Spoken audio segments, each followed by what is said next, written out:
I'm here. Can you see me or hear me? Oh.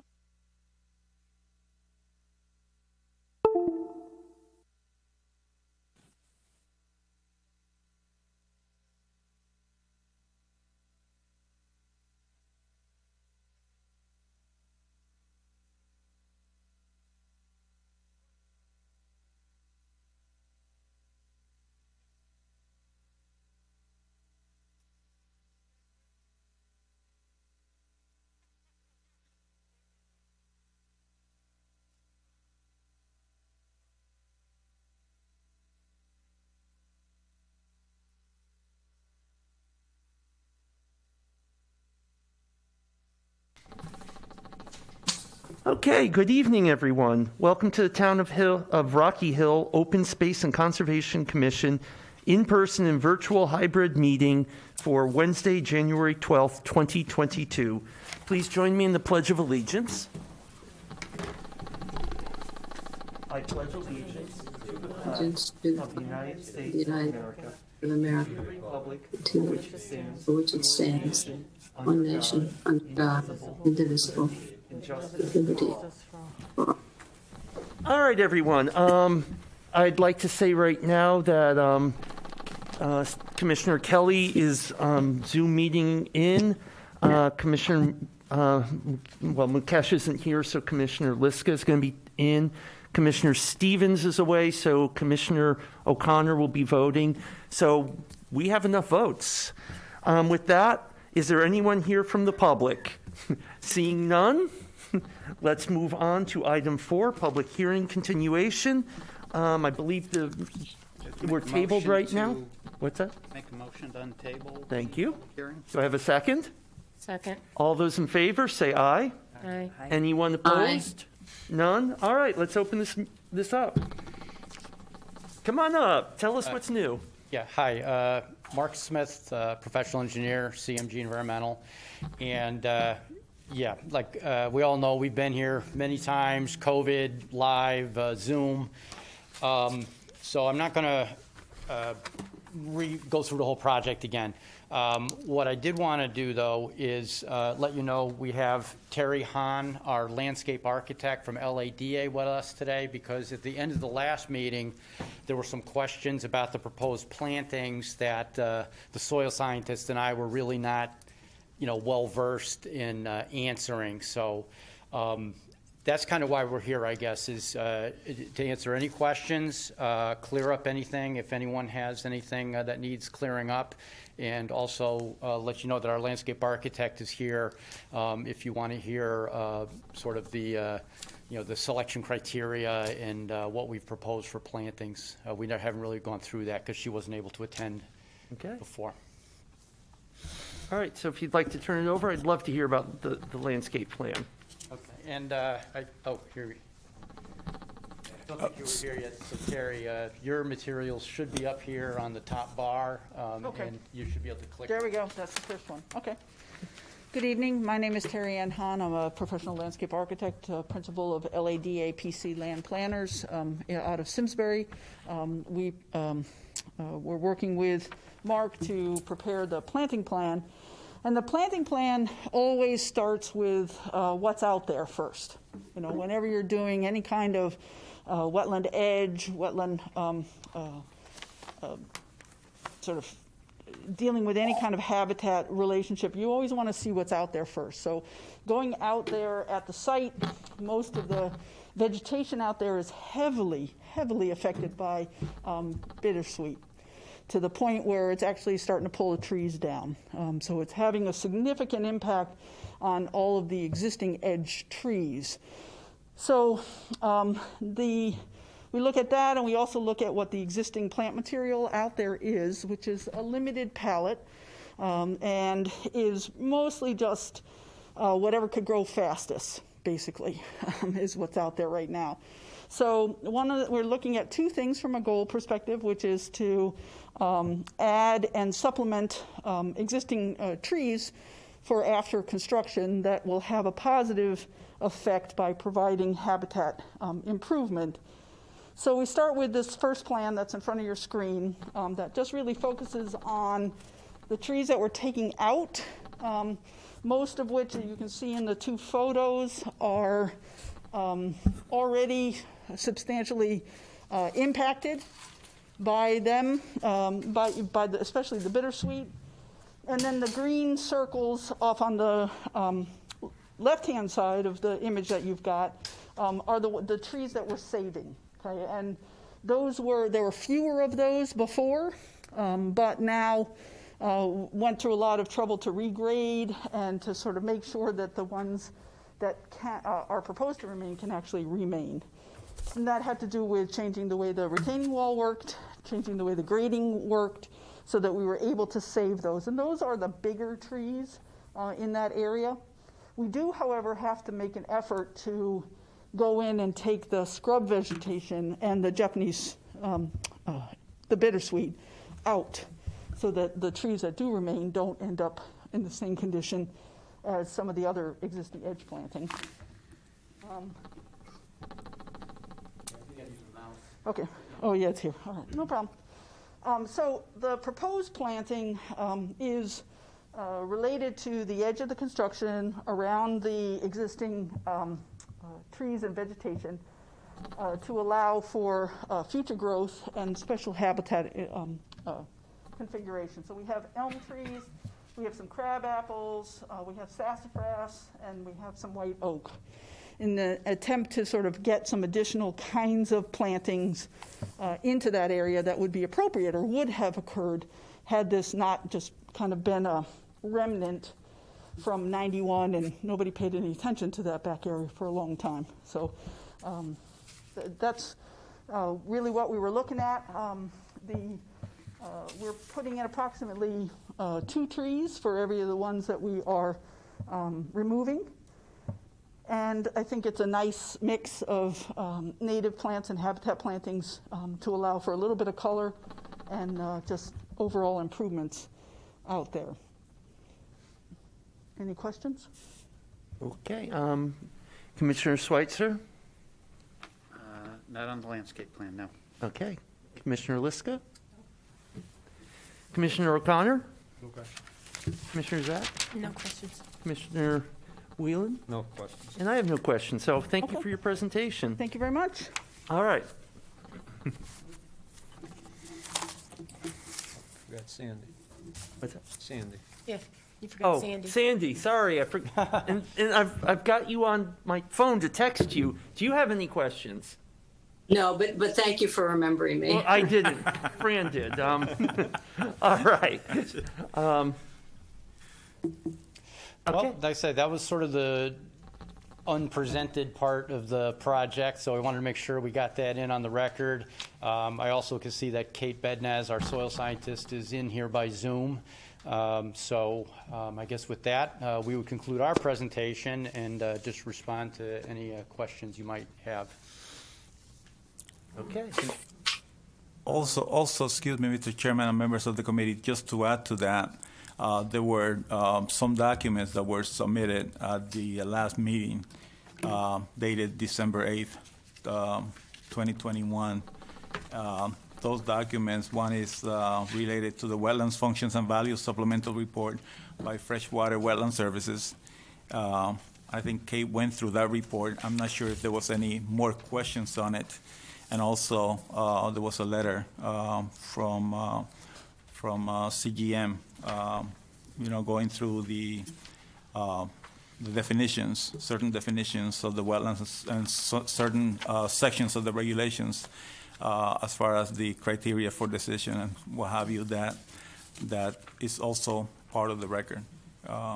And that was, again, submitted at the meeting. I know that you guys didn't have really a chance to study it. So if there's any questions related to those two documents, well, then, this will be the time to ask. Okay. All right, with those instructions, last round of questions? All right, Commissioner O'Connor, do you have any questions about the wetland impact or anything to do with this project? The one question, I want to make sure I heard it correctly, is that Bittersweet it seems that the area is thriving right now with as far as vegetation to the point where Bittersweet is taking off and taking over the trees. That's correct. So the economic or ecosystem is really moving quite healthy right there right now. And is the Bittersweet, you're saying things are growing at a very fast rate there? So does that mean it's healthy, not healthy? The top, just, Again, Terry Hahn, LADA. So bittersweet is an invasive species. okay. It Yep. is not only an invasive species, but it actually is such that it will actually climb up the tree and ultimately cover the tree and kill the tree. So it's a it's a killer. So the fact that it exists there is considered bad for habitat and for the plants that exist. So the idea is to remove that where it is on the edges, which is where we can get to it without doing any additional disturbance.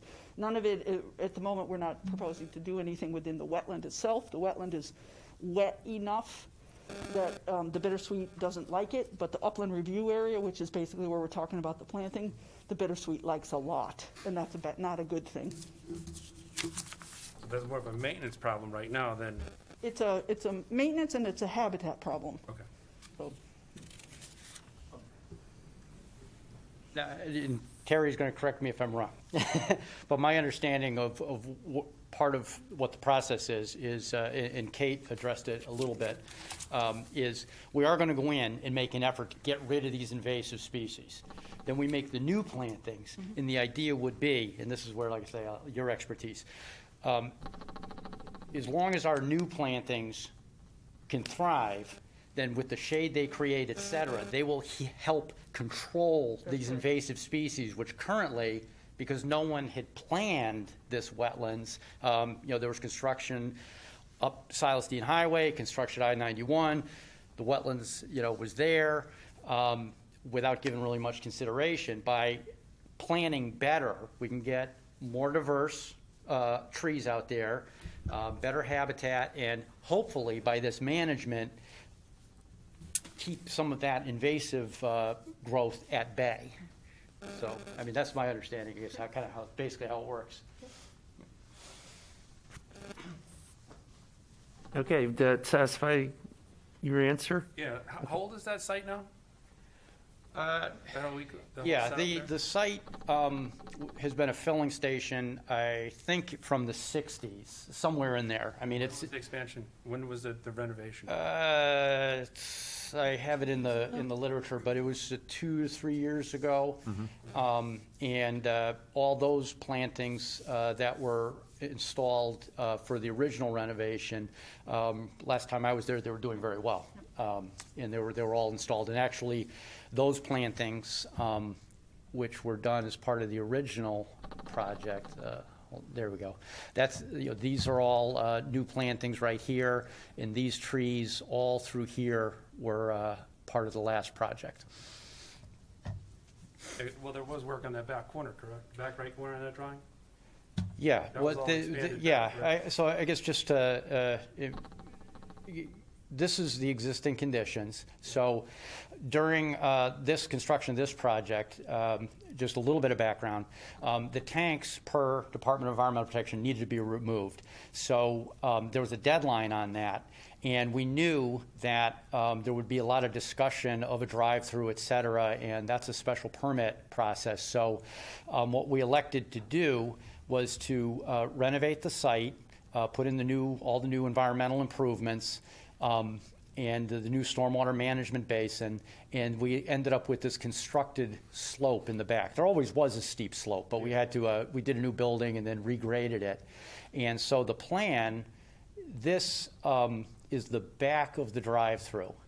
It's basically going right along that constructed slope. Yeah, so where I'm discussing, reaching for is with your presentation is that constructed slope there. So for the past 2 years, it should have been being watched to make sure that this honeysuckle is. It has been watched. It's vegetated with a grass.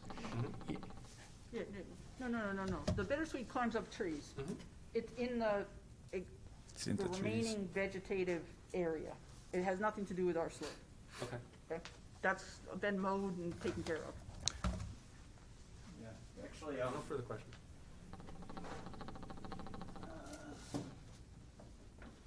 I had some pictures of the bittersweet, but don't want to be tracking them down.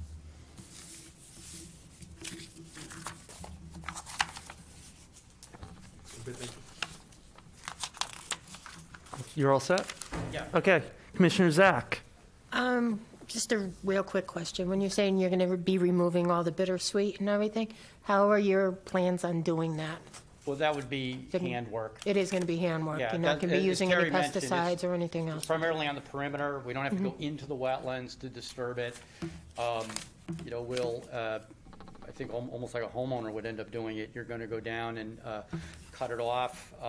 I don't know if your recommendation would be to, sometimes I think people cut it down below grade and there's something you can paint it with that'll kill it. But we'd use the normal sort of hand methods for killing it. Okay. I have no further questions. Commissioner Whelan? No questions tonight. Thank you. Commissioner Kelly, this time I'm remembering you. Thank you. No questions. Thank you. Commissioner Liska? Commissioner Schweitzer? Yeah, a few questions. Are you proposing a guide rail still, or are you putting a parapet on the top of your retaining wall? Guide rail, that if you go to, well, this sheet here, we've got the sections. Yep. And this is the section, this one has the building in it, and then we also did a section through this turn where the retaining wall is, and a section through here where the retaining wall is. So we have these culverts underneath, which provide the flood storage that we need. And so what we can do is our drive area can be a reinforced concrete slab. And that gives us an opportunity to construct a lot of structure. Obviously, you can do a lot with rebar. And so we can make the drive surface a structural surface and put the guide rail on the outside of the drive lane. And then we would also, we can put what we see here, because this was a question before about clearances, is if you do a structural post, what you're looking at is a section here. You can see the rail, the actual guide part that keeps you from falling off the edge, could be flush with the face of the structural post. And there's no reason we can't also incorporate into that structural post the ability to hold the fence, which we're installing 6 feet tall, to reduce the probability of trash making its way into the wetlands. All right, that's where I have a few questions. One is, how's that fence interface with the guide rail? Well, If your posts are at 6'3" where does the fence go? Is it, the posts are at 6'3". they're spaced at 6'3" on your guide rail normally. Okay, yeah. But where's this your is- chain this will link be a fence custom, going? this will be just a, we'll get our structural engineer involved, and you just fasten it. I mean, bolts and steel but- and, All right, so then your actual grate is behind the posts, or it's in front of? I'm not understanding where the fence goes. The fence could conceivably be, share a guide rail post.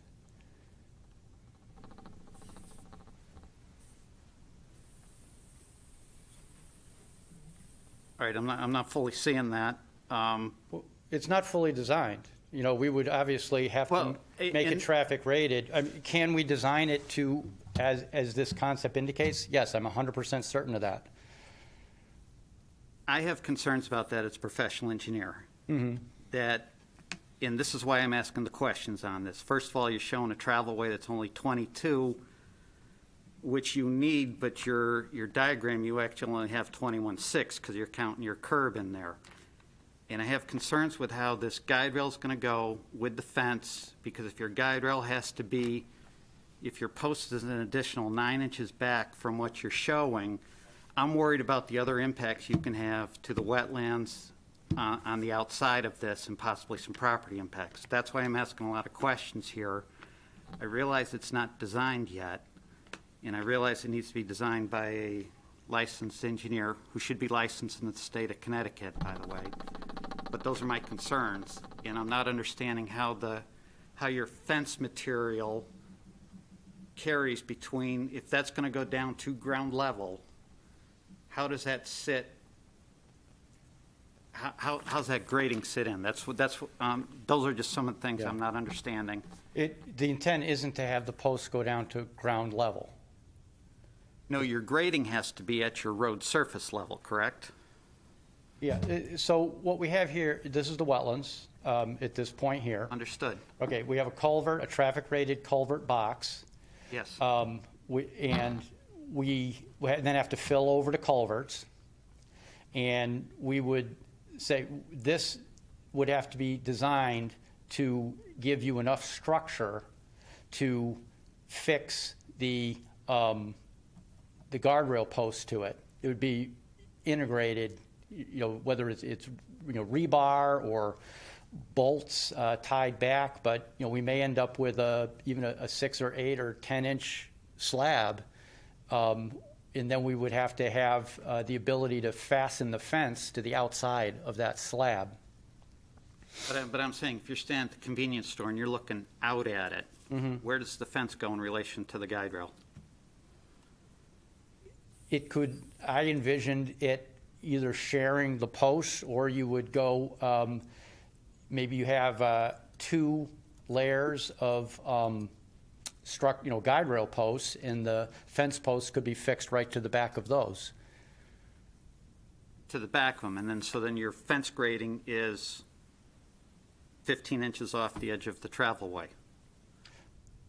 Cantilever, right, sitting off the edge of your slab. Okay. 10 feet above in this case, probably 7 feet or so above the wetlands. Okay. I have no further questions at this time. Okay. I just have one easy comment that if, hopefully that the plantings will keep the bittersweet down, but I would hope that regardless of the outcome of the vote, that, the bittersweet would be addressed on an annual basis or something. Hopefully it won't return. But that's it. I have no questions either. So with that, would someone make a motion to close the public hearing? I'll make a motion to close the public hearing for Abdul Enterprises LLC, proposed drive-through addition at 1380 Celestine Highway, Assessor's ID 04-552. Do I have a second? Second. All those in favor of closing the public hearing? Aye. Aye. Aye. Anyone opposed? All right, motion carries unanimously. Item 5, application for permit. I'm looking, hang on, application for permit, Abdul Enterprises LLC, proposed drive-through addition at 1380 Celestine Highway, Assessor's ID number 04-552. Would someone make, I don't want to say a proposal. Does someone want to make a motion that we can vote on about this application? Mr. Chairman, I'll make a motion. Do we have to open the application, section 5 first, or can we go right into a motion? That's just a procedural question. Yeah, Bob, I think you just opened the application for a permit, right? yeah, I think yeah, I you already just- opened it, Okay. Sandy. yeah. Yeah. All right, thank you. All right, is that okay then, Mr. Chairman? I'll make a motion. Okay. Okay, first of all, I want to preface this by thanking the applicants. This has been probably the longest permit process I've ever been through, and I've been on this commission for quite a while, and this has taken a lot of dedication and patience from everyone, both on the commission and among the applicants. So I thank you for that, and to listening to all our concerns. I am going to move to deny the application for a Class C permit for Abdullah Enterprises LLC, proposed drive-through addition at 1380 Silestine Highway, Assessor's ID number 04-552. I base this motion on information presented by the applicant and on the following sections of the Rocky Hill Inland Wetlands and Watercourses Regulation. For Regulation 8.4A, Environmental Impact, I believe that the proposal as presented will have a significant adverse impact on the remaining wetlands and the upland review area of the site. I don't consider the applicant's stated improvements sufficient to mitigate the disturbance done to the existing wetlands. For 8.4D, irreversible and irretrievable loss, I believe that the proposed construction of the drive-through in combination with the proposed tree removal will cause more harm than good, and the proposed wetlands repletion enhancement will not compensate for the loss. Per 9.3, feasible and prudent alternatives. When the first permit for the new store was presented in 2019, the applicant should have made accommodations for a future drive-through window by reducing the total footprint of the building. This would have been a feasible and prudent alternative, which would have reduced the impacts to the existing wetlands, period. I'll second. All right, I have a second. So to vote, for the people that want to deny this permit, We're going to open it to discussion. okay, yeah, let's discuss the motion. I'll open it. Commissioner Zach, do you have something to say about this motion? The only thing I really have to say is I do have to agree with Commissioner Kelly in regards to this. And, you know, as a commission that we are here to preserve the wetlands, I know it has been said that you are looking to put back more than you're taking out, but, you know, we're not into creating wetlands to destroy wetlands, to create wetlands. So, you know, those are just my points on this. So, thank you. Commissioner O'Connor, do you have any statements, or Commissioner Whelan? No, sir. Commissioner Kelly, we've got you on the record already. Commissioner Schweitzer, anything? I will be supporting Commissioner Kelly's motion. I don't feel that all of the impacts are clearly shown on this plan here. That's one of the reasons I will be supporting this, in addition to what she had stated. Commissioner Liska, do you have any? No, thank you. All right. As for myself, I will point out that we are an Inland Wetlands Commission, that it's not up to us to say whether something is a good wetlands or a bad wetlands. It's a wetlands. We don't make that distinction. But it's time to vote. Does anyone have anything else to say? All those in favor of supporting the motion and denying the permit, please raise your hands. I've got Commissioner O'Connor, Commissioner Zach, Commissioner Whelan, Commissioner Liska, Commissioner Schweitzer, and Commissioner Kelly all voting to deny, and I'm the sole voting to approve. Sorry, guys, the motion has been shot down.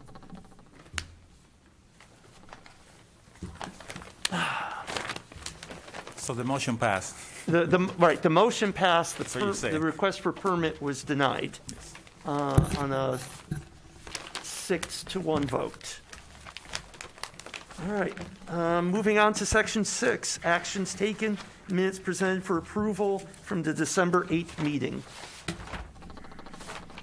So let's see, we got our minutes. Does anyone, give me a second.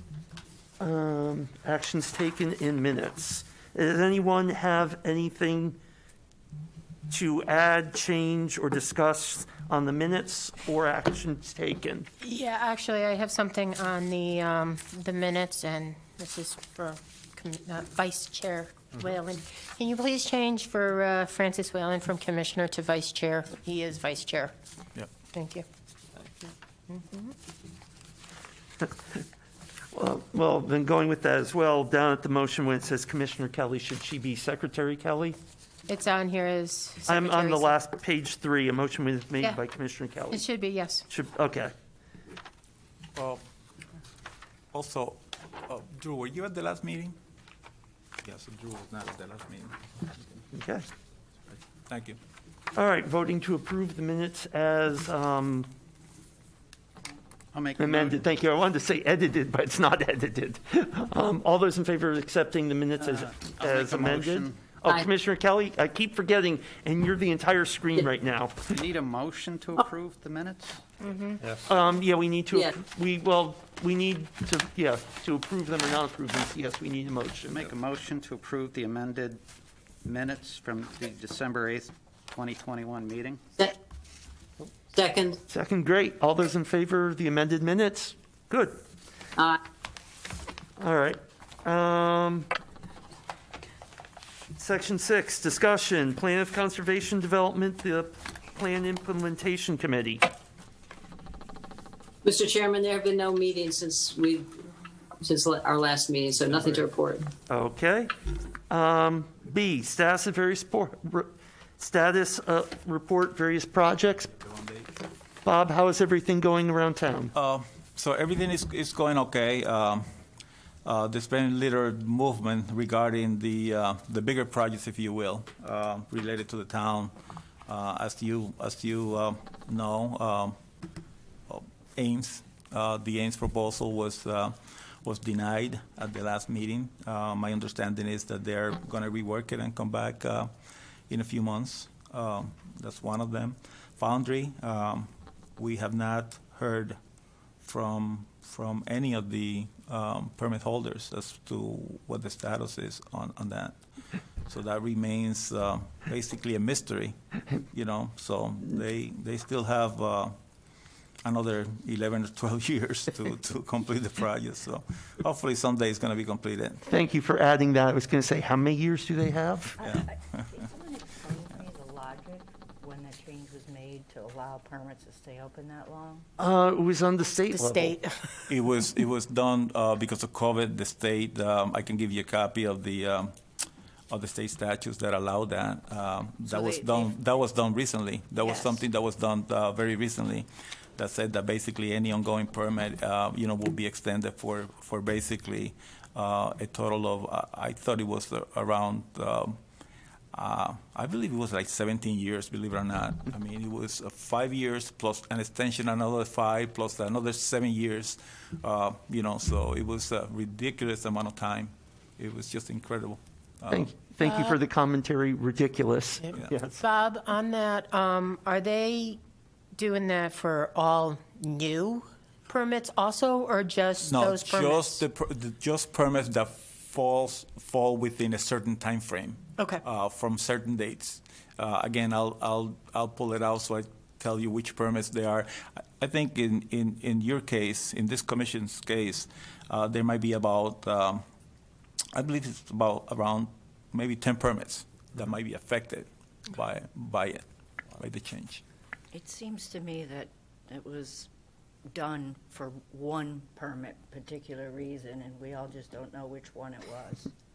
Well, it was, My comment. I don't know, but Yeah. there's other we have an ongoing proposal for restaurant hotel right along the exit 24, and the legislation also affects that project, which will be, by the way, should be coming back to you guys for a modification of a permit soon. Modification, I okay. apologize for being so chatty tonight, but No, that's there's fine. so much history I need to catch up on. Yeah. That's fine. Oh, That's yeah. fine. I will get you the paperwork related to the legislation that we got related to Yeah. those permits, and like it.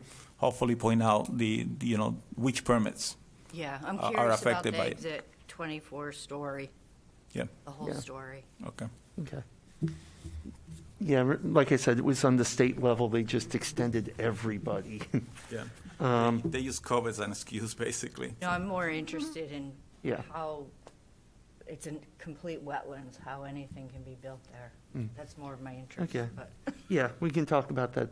Great. Bob can bring you up to speed. Oh yeah. Thank All you. Yeah. There's a history going back Yeah. to 1998. So Thank Okay. you all. you're gonna have to have a lot of All right. plenty of time for Back on focus, open space. Anything new on open space? Nothing, Mr. Chairman. Okay. Bob, D, legislation. There's none. None. Conferences? No. None. Do we have any correspondence or communication? Actually, excuse me, Mr. Chairman, for conferences, we just got the schedule for the new the municipal training from the state of Connecticut. I just received it today, so now they're up and running again for inland wetlands and water courses agencies, staff, and members. So I'm going to send you all of the information related to it, and if you want to sign up. If you cannot do it on your own, let me know. If there's a charge, the town will, of course, will pick it up. So I will be sending you that tomorrow via email, if you don't mind. Okay. All right, so now on to correspondences and communications. Right. And also, so what we're, even though you don't have the letter in front of you, so what we're doing is we have been working with NRCS, which is the Natural Resource Conservation Service. There's monies out there, and I believe through the new Build Better America, whatever the heck that program is, that allocates monies to certain states. So there's monies through NRCS for projects in various towns to improve water quality, to improve wildlife, and to improve other natural resources within each town. So what we have done, we were given a deadline to send letters in for consideration of various projects in the town to NRCS. The letters were due on Friday. We just did the letters. One of the projects that we're working on that we strongly recommended to others and of course to NRCS is the study of Upper Dividend Pond for dredging and other improvements. We've been trying to find monies for it for quite some time. So this will give us hopefully an opportunity for them to do the feasibility study, which is free. And then from the feasibility study, they will engage the town as to what is it that needs to be done. And there might be some cost sharing involved, but depending on the amount of cost share, we can, certainly, if it's reasonable, we can do the project. So hopefully they'll be looking at that one, and then another one that we put in for was the area along the Lake Avalon, which is on the northwest corner of town, as you know, along Beach Road, Lakeview, and so forth. And this is relating to the flooding that we've been having along Beach Road. And also that flooding is creating a lot of erosion on both sides of the crossing on Beach Road, which has created basically a mess every time we have bigger storms. So we are asking them to also look at that reach and perhaps help us fund it. So hopefully we get to hear from them sooner than later. Okay. I just have a quick question for Bob. Bob, sorry, going back to status report, do we have any update on the landfill? No, No? no, there's no update. You know, it's in the hands of the state. You know, we did receive information on January 20th of this past year that there were going to be a few weeks before we get a resolution, so it's been a year. So I don't know what to tell you. Okay. You know, we are extremely frustrated at this point, but you know, we're going to have to hold on and hopefully something is going to be heard from the state I sooner or hope so. later. Yeah, I hope so. Thanks. Okay. Any other business? Seeing none. Sandy, thanks for coming in, because I think you're going to get cut off when I say I'm looking for a motion to adjourn. Make a motion to adjourn. Make a motion. Sure. Second? All right. We are done. Thank you very much, everyone. Thank you. Bye. Thank you. Bye, Sandy. Bye. Bye, Cindy. Bye-bye.